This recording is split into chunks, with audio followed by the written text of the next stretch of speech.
Bismillahirrahmanirrahim. Assalamualaikum warahmatullahi wabarakatuh. Alhamdulillah, Allahumma salli ala Sayyidina Muhammad ibni Abdullah wa ala alihi wa sahbihi wa man tabi'ahu wa mawalah. Subhanaka la ilma lana illa ma 'allamtana innaka antal alimul hakim. Rabbi shrah li sadri wa yassir li amri wahlul 'uqdatam min lisani yafqahu qawli. Bang Alvin Firdaus beserta seluruh tim yang ada di Pontianak, tim yang ada di Riau, Bapak, Ibu, Abang, Kakak, Adik, sahabat hijrah bersama Ustaz Abdul Somad. Mudah-mudahan kita selalu diberikan Allah SWT istiqamah dalam iman dan Islam, sehat zahir dan batin. Kita tetap selalu bersilaturahim, baik langsung offline maupun online, termasuklah dalam kajian rutin kita setiap Selasa, malam Rabu, setiap pekan. Tema kita malam ini adalah cara mendapatkan janji Allah Subhanahu wa Ta'ala. Selalu kita selesai azan, menjawab azan, kita tutup dengan doa wasilah. Allahumma rabba hadhihi ad-da'wati tammati was-salatil qa'imah. Ati sayyidana Muhammadan al-wasilata wal-fadilah wasyarafa wad-darajatal 'aliyatar rafi'ah. Wa ba'athu Allahumma maqaman mahmudan alladhi wa'adtah. Ditutup dengan innaka la tukhliful mi'ad. Engkau tidak ingkar janji ya Allah. Jadi Allah kalau sudah dia berjanji, maka Allah tidak akan ingkar janji. Kalau kita merasa kenapa kita belum mendapatkan, jangan salahkan Allah. Kita yang belum cukup syarat untuk mendapatkan janji Allah Subhanahu wa Ta'ala. Poin yang pertama, janji tentang kehidupan di dunia ini. Kenapa Muslim itu miskin, susah, melarat, negara berkembang, negeri ketiga, negeri yang kumuh, berapalah yang maju, itu pun karena minyak. Adapun yang lainnya kalau sudah sebut negara Islam itu susah, perang dan lain sebagainya. Maka kita bisa kita lihat dalam surat An-Nahl ayat 97. A'udzubillahi minasyaitonir rajim. Man 'amila shaliha, siapa yang beramal saleh, min dzakarin aw untha, laki-laki atau perempuan, wa huwa mu'minun, dia beriman, falanuhyiyannahu hayatan thayyibah, dia akan kami berikan kehidupan yang baik. Jadi kalau kehidupan kita sekarang kurang baik, berarti ada dua kemungkinan. Kemungkinan yang pertama, ya kita tidak beramal soleh. Kemungkinan yang kedua, kita beramal soleh tapi tidak beriman.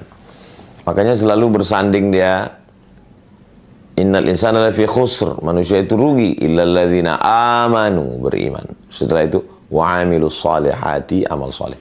Iman, keyakinan, sifatnya di dalam, motivasi, semangat, tidak kelihatan. Sedangkan amal soleh, action, gerakan, etos kerja. Ada orang yang etos kerjanya mantap, tapi dalamnya kosong. Akhirnya gaji yang didapatkan itu ya untuk foya-foya, mabuk, sakau, pacaran, seks bebas, LGBT. Akhirnya kesepian di dalam keramaian. Angka bunuh diri tinggi, stres, depresi, anxiety, bunuh diri. Apalah artinya itu? Maka tidak bahagia. Tidak hayatan thayyibah. Mungkin negara maju, Amerika, Eropa, Jepang, Korea. Tapi angka pembunuhan, nyetir sambil mabuk, kemudian hidup kesepian, atau kelihatannya beriman, masjidnya, sholatnya, jamaah hajinya, tapi susah. Kenapa? Karena tidak ada etos kerja. Nah ini jadi, saya jumpa dengan salah seorang diplomat kita yang kebetulan bekerja di KBRI, Kedutaan Besar Republik Indonesia di Kuba. Sebelum di sini Ustadz Somad, saya di Kuba katanya. Fidel Castro Pak. Iya. Wah, sering ngisap cerutu dong. Oh, saya nggak merokok Pak Ustadz. Oh, gimana? Saya orangnya suka penasaran. Gimana kehidupan di Kuba itu Pak? Komunis kan? Tidak bertuhan, nggak percaya sama akhirat. Mereka tuh Pak Ustadz ya nggak ada agama. Tapi kita kalau menjalankan agama nggak dilarang. Ada masjid di Kuba, ada Pak Ustadz. Boleh kita melaksanakan ibadah, tapi mereka enggak. Bagi mereka ya hidup, habis itu mati, dia meninggalkan sesuatu, dikuburkan rame, itu orang sudah baik. Apa kesan bapak selama tegas di Kuba itu? Istri saya melahirkan, Ustadz. Saya minta tolong sama dokternya. Datang dokter itu nolong 6 orang, Ustadz, naik sepeda. Karena gaji di sana rendah. Berkeringat-keringat itu dokter naik sepeda untuk menolong proses persalinan istri saya. Kemanusiaannya tinggi sekali, Ustaz. Kenapa mereka punya kemanusiaan yang tinggi ya? Apa karena Che Guevara? Saya ada baca sedikit tentang sahabat Fidel Castro, Che Guevara, orang kaya, dokter, yang lari masuk ke hutan untuk berjuang melawan borjuisme. Karena mereka ini komunis yang membela hak orang susah, proletarian. Jadi boleh jadi juga, Ustadz. Tapi yang jelas mereka kemanusiaannya sangat tinggi. Coba kita bandingkan, mungkin oknum ya, tidak semua. Dokter yang malpraktek, ikut membantu aborsi, ketika tertangkap di lantai rumah ternyata banyak janin-janin, sombong, angkuh, kemana kemanusiaannya. Tapi ketika berangkat haji dan umroh nangis di pintu Ka'bah. Jadi agama itu hanya untuk pembenaran. Saya tidak mengeneralisir kasusnya semua. Terjadi dalam beberapa orang. Ya dia anggap ini dunia untuk cari duit, halal haram, hantang kromo, bantai saja, riba, sudi. Sikut sana, sikut sini, hantam sana, hantam sini. Setelah dapat duit, pergi ke Makkah, nangis di pintu Ka'bah, selesai. Nggak bisa begitu. Itu kedunguan yang dijadikan agama. Maka kata Syekh Muhammad Al-Ghazali, saya khawatir ada orang dungu, lalu ketika dia beragama, kedunguannya dijadikannya agama. Makanya standar keberagamaan kita itu adalah ati Allah wa ati Rasul, ikut Allah Al-Quran, wa ati Rasul, ikut Rasulullah SAW. Sunnah Nabi, kalau tidak paham, tidak ngerti, ikut al-ulama. Teknisinya itu ulama. Al-ulama warathatul anbiya. Jadi kalau mau bahagia, syaratnya hidup di dunia ini nggak banyak-banyak. Man amila salihan, amal soleh, min zakarin, laki-laki, au unsa, perempuan, wa huwa mu'minun, beriman kepada Allah.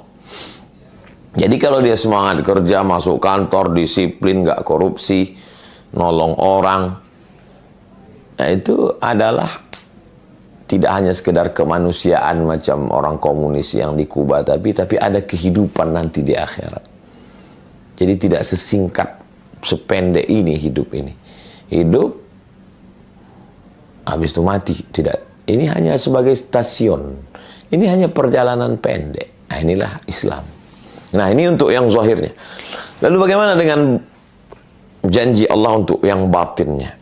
Bisa dilihat dalam surat Ar-Ra'd ayat 28. Ala bidzikrillahi tatma'innul qulub. Dengan banyak berzikir mengingat Allah, hati menjadi tenang.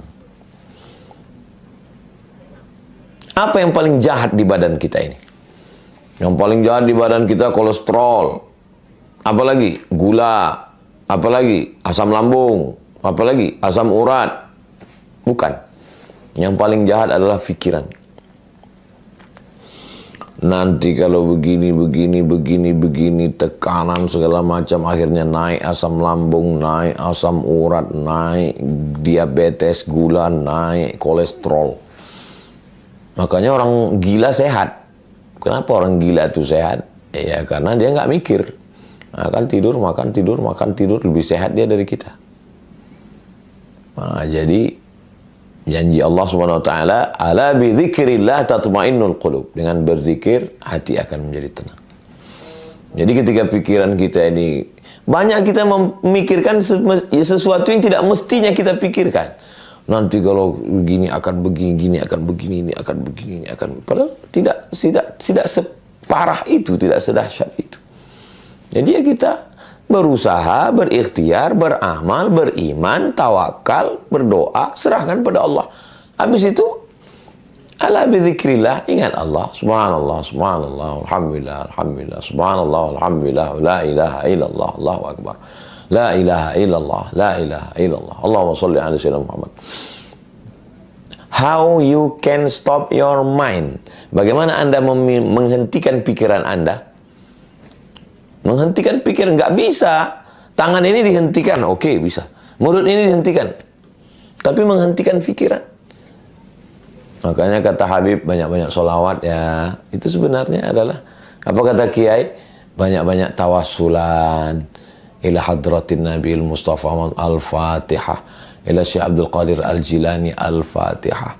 Syekh Bahauddin An-Naqsyabandi Al-Fatihah. Sebenarnya baca istighfar banyak-banyak, sholawat banyak-banyak, Al-Fatihah banyak-banyak, Allah, Allah, Allah, Allah, Allah 5.000.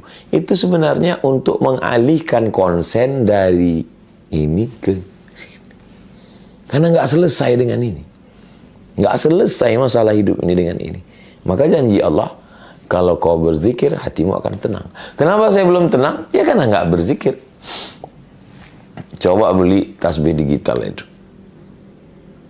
Di jalan, sambil nyetir, sambil bawa motor. Allahumma sholli ala sayyidina Muhammad. Itu nggak terasa tuh nanti 100, 200, tiba-tiba udah 1000. Rupanya sehari itu kita udah berselawat 1000. Daripada ngomong nggak sentuh arah, daripada scroll. Nah, lalu kemudian yang berikutnya, poin yang ketiga, hidup ini dua, zahir, amal soleh, iman, batin, hati tenang. Udah. Terus apalagi fase proses level yang akan kita jalani? Mati. Bisa dalam surat, lihat Fussilat ayat 30. Innal ladzina qalu rabbuna Allah. Orang yang mengucapkan rabbuna Allah, Tuhanku Allah. Tsumma istaqamu, dia istiqamah. Istiqamah dia di situ. Senang sholat, susah sholat, lapang sholat, sempit sholat, kaya sholat. Ya, istiqamah. Tatanazzalu alaihimul malaikah, turun malaikat. Waktu sakratul maut itu turun malaikat. Apa kata malaikat? Alla takhafu, jangan kau takut. Wala tahzanu, jangan kau sedih. Ini janji Allah nih. Ternyata orang yang mau mati itu ada dua perasaan. Perasaan yang pertama takut.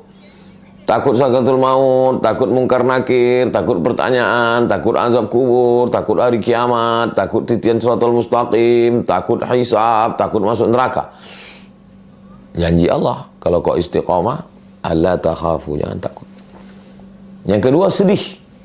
Sedih meninggalkan istri, sedih meninggalkan anak, sedih meninggalkan jamaah, sedih meninggalkan rumah, sedih meninggalkan mobil, motor, harta, kawan-kawan semua. Kata malaikat, wala tahzan. Setelah itu hilang takutnya, hilang sedihnya, ditanamkan kebahagiaan. Wa absyiru, berbahagialah. Wa absyiru bil jannati allati kuntum tu'adun. Berbahagialah engkau mendapatkan surga yang dijanjikan Allah Subhanahu wa taala. Ini janji Allah. Sebetulnya hidup kita itu kan gak banyak, cuma 3 aja. Hidup sekarang di dunia, mau senang, mau bahagia, amal soleh, beriman. Kemudian hati tenang, zikir. Matinya husnul khatimah, istiqamah. Islam yang simple, jangan diribet-ribetkan. Tapi jangan pula terlalu memudah-mudahkan. Sholat ditawar-tawar, ya tidak begitu. Udah selesai. Terus masuk liang kubur. Alamnya alam kubur, atau disebut juga dengan alam barzakh. Apalah yang bisa kita usahakan? Apa janji Allah untuk kita di sana? Sekarang tahun 1446. Imam Syafi'i meninggal 204. Berarti dia sudah di sana lebih 1200 tahun. Imam Syafi'i itu meninggal umurnya 54. Lahir 150 di Gaza, Palestina. Meninggalnya di Mesir 204. Hidupnya cuma 54 tahun. Tapi di alam kuburnya sekarang sudah 1200 tahun lebih. Lalu selama 1200 tahun, kalau dibanding-banding, hidup cuma 54 tahun. Tapi di alam kubur 1200 tahun. Apa yang perlu kita siapkan? Setiap detik di dunia ini tik, tik, tik, tik, tik, tik. Tidak pernah dunia ini kosong dari orang menyebut Syafi'i. Tik, tik, tik, tik.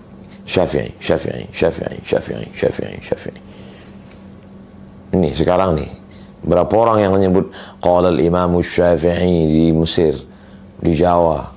Orang baca kitab Syafi'i. Maka kalau mau kita punya investasi yang tidak putus adalah ilmu pengetahuan. Ilman 'allamahu wa nasyarahu.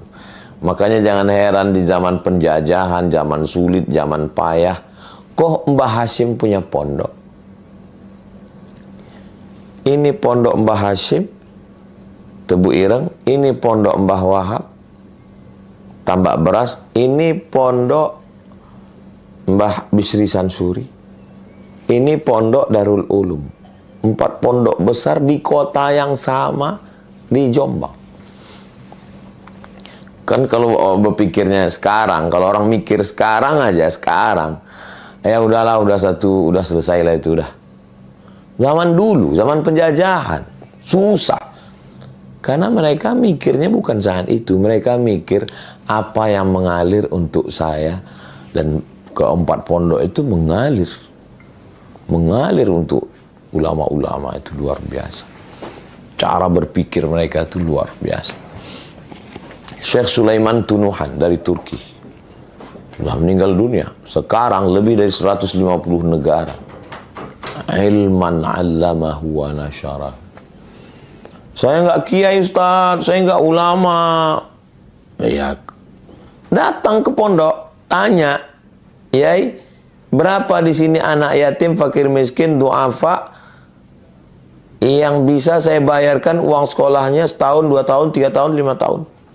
Dia akan tamat, dia akan jadi kiai, dia akan jadi ulama, dia akan mengajar. Kita dapat amal jariahnya. Belikan beras, buatkan sumur bor, mengalir. Yang nyampaikan ini siapa? Nabi Muhammad SAW. Sahih hadisnya Ustaz. Sahih. Di mana? Dalam Sunan Ibni Majah. Ilman 'allamahu wa nasyara. Imam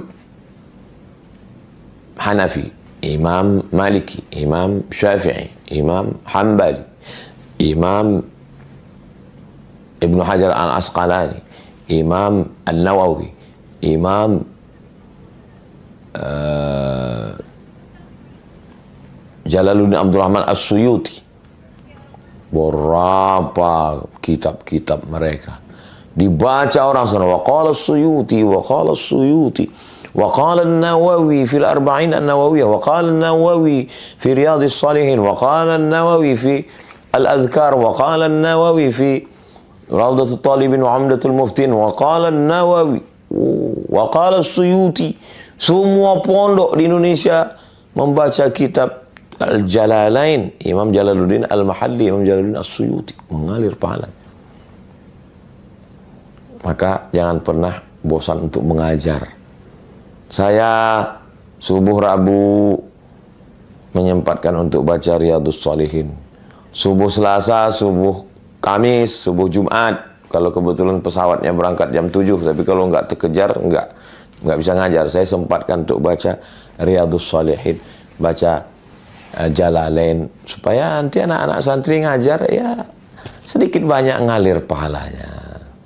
Ngajar Al-Fatihah, maka setiap ceramah mari kita tahsin perbaiki Al-Fatihah. A'udzubillahi minasyaitonir rajim. Kenapa Ustadz mengajarkan Al-Fatihah? Saya mau jadi guru ngaji, supaya ketika orang membaca Al-Fatihah ya mengalir pahalanya. Lalu kemudian apa lagi kira-kira yang bisa kita dapat janji Allah supaya bahagia kita di alam kubur? Waladan salihan, anak yang soleh. Masukkan ke pondok, masukkan ke boarding school, masukkan ke IT. Nanti dia jadi polisi, jadi tentara, dia amar ma'ruf nahi munkar, dia akan doa Rabbi fili wali walidayya warahmuhuma kama rabbayani shaghira. Apalagi mushafan warathahu, mewakafkan mushaf. Memang trennya di kampung saya orang wakaf surat Yasin, kalau meninggal surat Yasin. Itu sebenarnya karena memang dulu susah untuk wakaf Quran. Makanya orang wakaf Yasin, pendek, murah. Maka kalau mampu wakaf tafsir, wakaf Quran, itu bagus sekali. Apalagi diberikan Allah SWT punya uang, masjidan banahu, bangun masjid. Ini pun masjid. Cobalah lihat raja-raja, sultan-sultan bangun masjid. Kenapa? Bung Karno, Masjid Istiqlal. Pak Harto, Masjid Muslim Pancasila. Masjid At-Tin Taman Mini. Ya, namanya manusia tentu ada dosanya, terlepas dari. Tapi kita lihat, uzkuru mahasina mautakum. Jenderal Yusuf, markas Islami di Makassar. Jadi mereka ini ingin meninggalkan legasi sesuatu. Apalagi yang bisa menolong kita? Baitan libni sabil. Kalau dulu Ibnu Sabil itu putus belanja, musafir, kita bangunkan rumah gratis musafir. Sekarang pun bisa juga. Berapa banyak orang musafir nggak tahu mau nginap di mana. Tapi kalau yang paling efektif untuk sekarang, kita bangunkan satu. Oke, yang punya kos-kosan. Punya kos-kosan 100 pintu. 3 pintu untuk anak yatim, fakir, miskin, duafa, berprestasi. Cerdas anak ini, di pondok hafal Quran, tapi bapaknya susah, nggak ada uang. Di kampus dia gratis memang. Makanya banyak yang tinggal di masjid, jadi imam, mulia, berakhlak, mereka mujahid luar biasa. Tapi berapa masjid yang sanggup nampung? Kadang diusir, saya kasihan dengan adik-adik kita. Jadi yang kaya-kaya kalau dia punya itu bangunan, untuk orang bisa belajar, luar biasa. Kemudian nahran ajrahu, mengalirkan sungai. Apa maksud mengalirkan sungai? Menyediakan persediaan air. Kalau tempat kita sekarang buat sumur bor. Siapa yang buat sumur bor di Gunung Kidul dulu? Itu kan yang membuat sumur bor di Gunung Kidul itu kan Romo Mangun, pendeta. Beliau membuat itu karena kemanusiaan. Lalu kemana orang Islam? Kenapa nggak buat sumur bor? Dengan buat berapalah modal sumur bor? Kalau di tempat saya buat sumur bor nggak sampai 5 juta. Anak-anak bisa mandi, bisa wudhu, bisa sholat, bisa minum. Filter air, dan lain sebagainya. Persediaan air. Kemudian shadaqatan akhrajaha fi sihhatihi wa hayatihi talhaquhu ba'da mauti. Sedekah yang kita berikan ketika kita masih hidup, masih sehat, maka itu mengalir sampai hari kiamat insyaallah.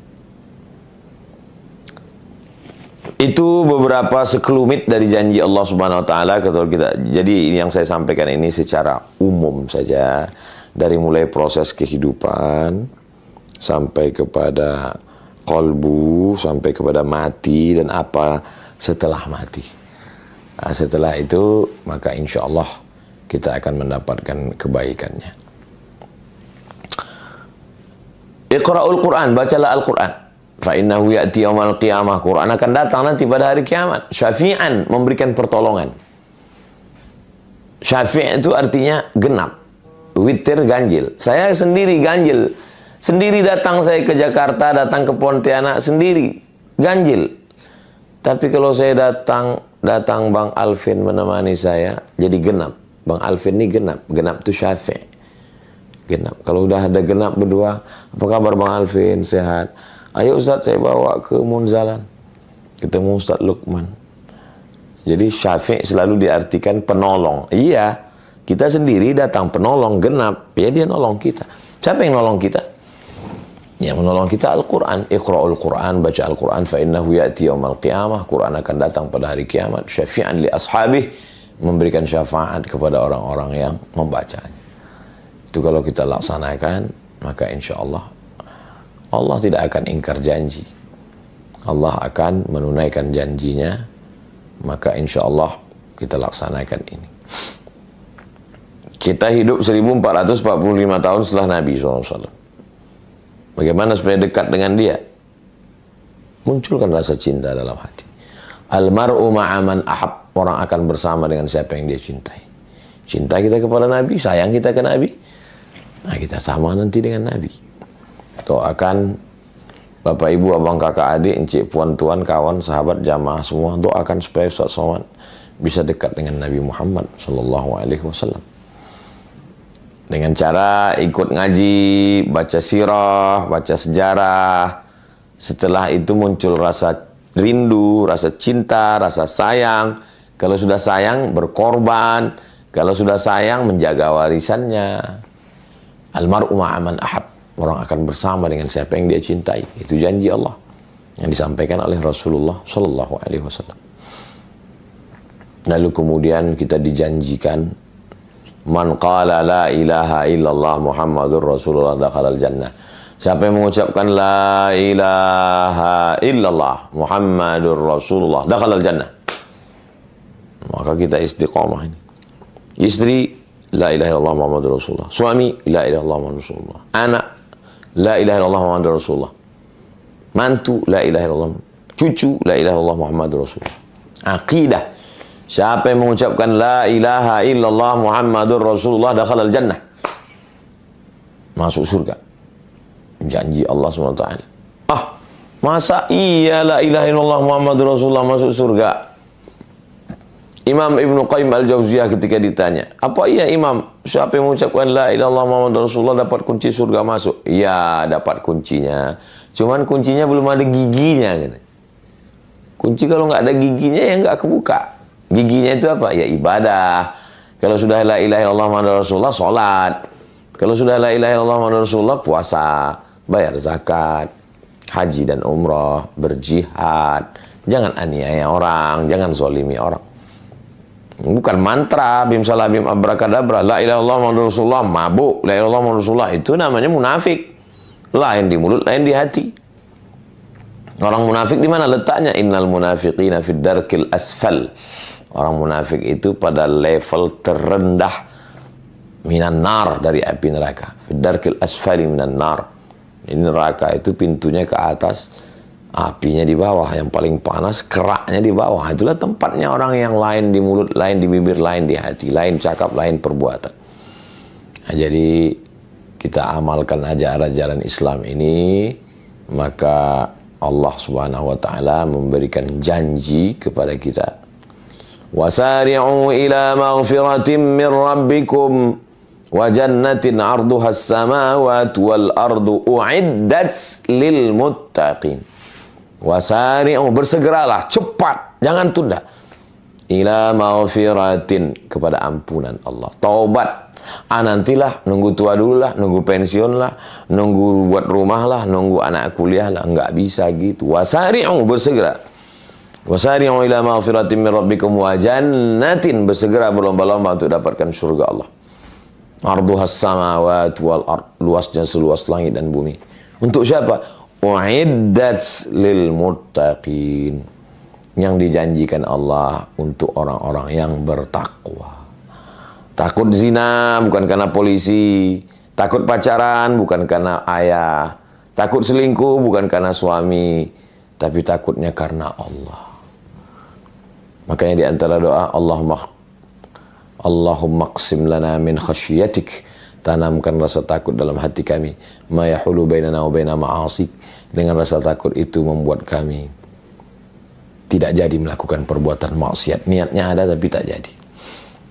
Kita sama berdoa, mudah-mudahan kita termasuk yang mendapatkan janji Allah, dan kita istiqamah, beramal soleh, beriman, berzikir, istiqamah, menyebarkan ilmu, mendidik anak soleh, mewakafkan mushaf dan kitab-kitab Islami, membangun masjid, membangun rumah untuk asrama, kos-kosan untuk anak-anak tidak mampu, mengalirkan air, memberikan sedekah, membaca Al-Quran, bersegera, tidak menunda-nunda amal.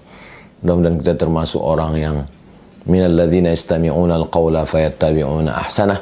Jadikan kami orang-orang yang mendengarkan ucapan yang baik lalu mengiringinya dengan amal yang baik. Allahumma rzuqna al-istiqamata ala syari'atil gharra wa tariqatil bayda. Berikan kami istiqamah dalam iman dan Islam. La tada' lana dzamban illa ghafartah, ampunkan dosa kami, wala dainan illa qadaitah, tolong lunaskan hutang piutang kami, bantu kami supaya lunas dari hutang piutang riba ya Allah. Wala maridan illa syafaitah, sembuhkan penyakit kami, saudara kami, orang tua kami, sahabat kami, anak kami, kawan kami, jamaah kami yang sakit, angkat penyakitnya. Saudara kami, guru kami, orang tua kami yang sudah mendahului kami, Allahumma ghfir lahum warhamhum wa'afihim wa'afu anhum. Allahumma jma'na ma'al habibil mustafa fi jannatikal ula, masukkan kami ke surga bersama Rasulullah SAW. Waqtim bis salihati amalana, tutup umur kami dengan husnul khatimah. Wa sallallahu alaihi wasallam Muhammad wa ala alihi wasallam walhamdulillahi rabbil alamin. Terima kasih segala perhatian, mohon maaf segala kesilapan dan kekhilafan. Terima kasih Bang Alvin Firdaus beserta seluruh tim yang ada di Pontianak, tim yang ada di Riau, Bapak Ibu, Abang, Kakak, Adik, sahabat semuanya. Kita tidak pernah berpisah karena kita selalu bersama dalam doa. Doakan Ustaz Abu Somad, doakan semua kawan jamaah. Terima kasih. Wassalamualaikum warahmatullahi wabarakatuh.